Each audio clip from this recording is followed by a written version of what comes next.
All right, Kashi, sorry, we got you now.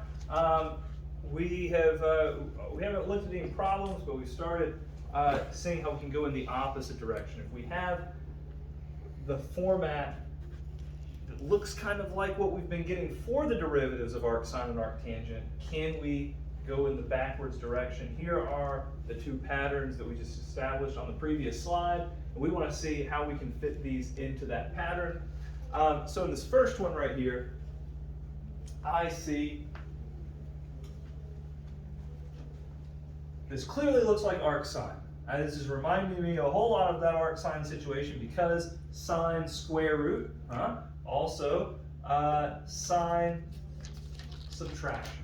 Okay, those are the two big things. Now, when I look at this, my a value is 2. Because what's being squared to get 4? My a value would be 2.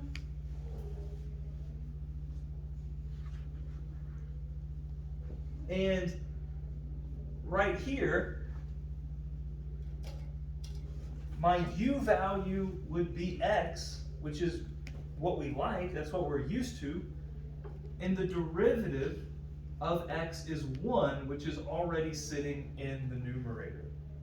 So we don't need to do any u substitution for this because when we look at what our u value is, our u value would be x, and the derivative of x is already in the numerator, which is what we want.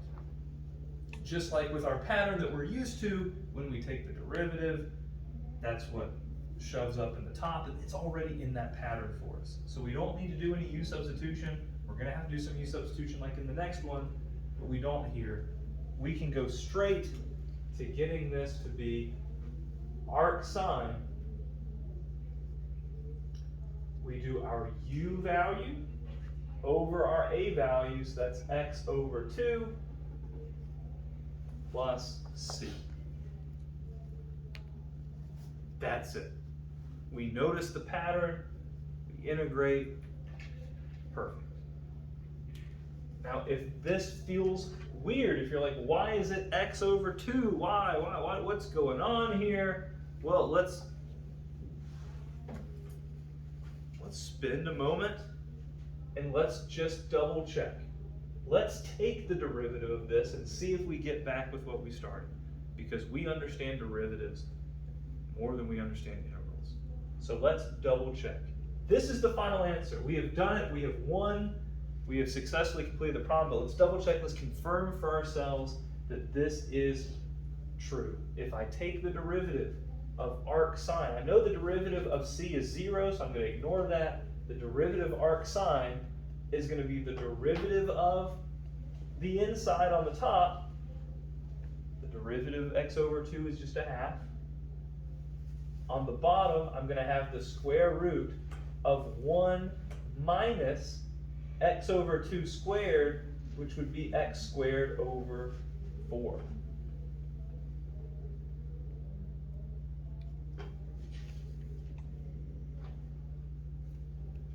So far so good?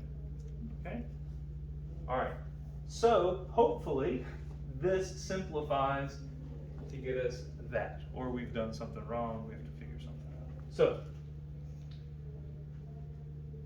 1/2 can be written as 1 over 2 times the square root.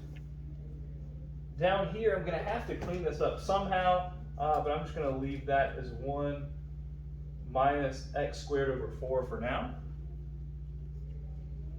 And if I wanted to take that 2 and put it inside, if I wanted to bring that inside of this square root, I could rewrite 2 as the square root of 4 times the square root of 1 minus x squared over 4. And if I'm multiplying two square roots, I can multiply the stuff on the inside. When I distribute that 4 in there, I do get 4 minus x squared.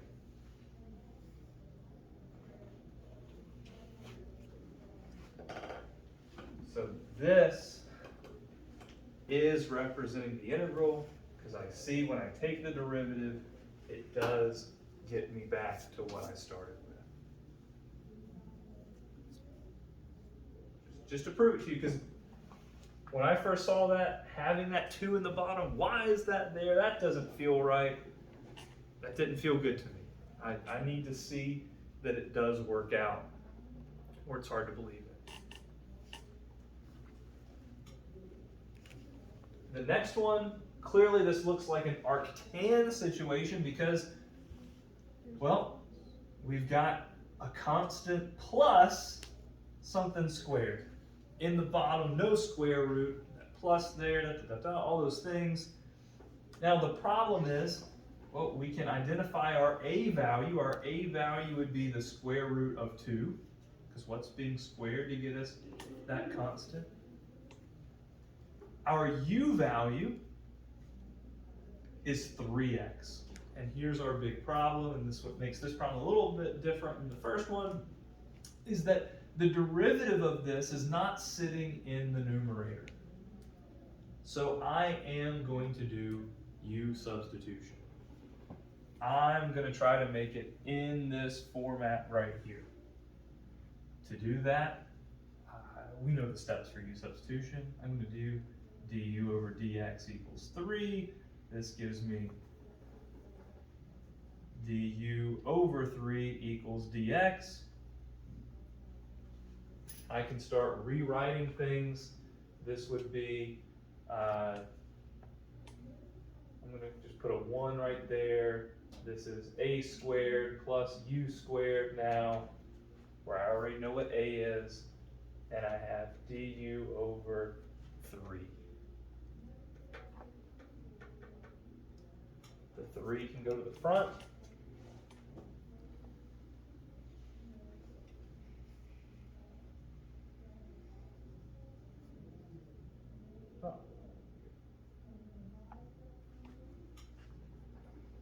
And now I can integrate, because it's in that format right there.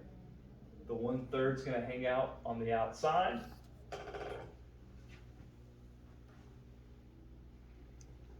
I do have to put 1 over a times arctan u over a. The 1 over a is the square root of 2. Arctan u over a, so that would be 3x over the square root of 2 plus c. Could you leave it like that? Sure. Could you simplify it just a little bit by multiplying that 1/3 in? We get 1 over 3 times the square root of 2, arctan 3x over the square root of 2 plus c. That is the nice perfect answer. Yes?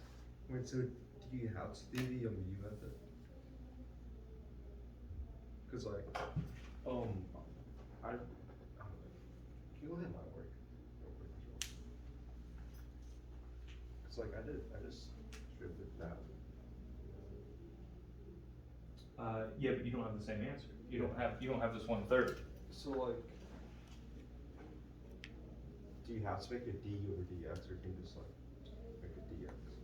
If you can think through the pattern in your head and produce that 1/3, then that's awesome. But for me, predicting that is difficult. Some people can see the pattern, they can see it from a mile away, they can get around the u substitution. But for me, I would rather have a process. I would let that process tell me what I'm going to have out there instead of trying to predict, trying to assume a pattern, because there is a pattern to it. I see that when I take my u, the problem is that there's not a 3 out there, because the 3 had to have canceled out with something, and that's why there has to be a 1/3 out in front, because that 3 had to have canceled out with something at some point. And so you're predicting that, you're undoing that, but that 1/3 does have to be out there.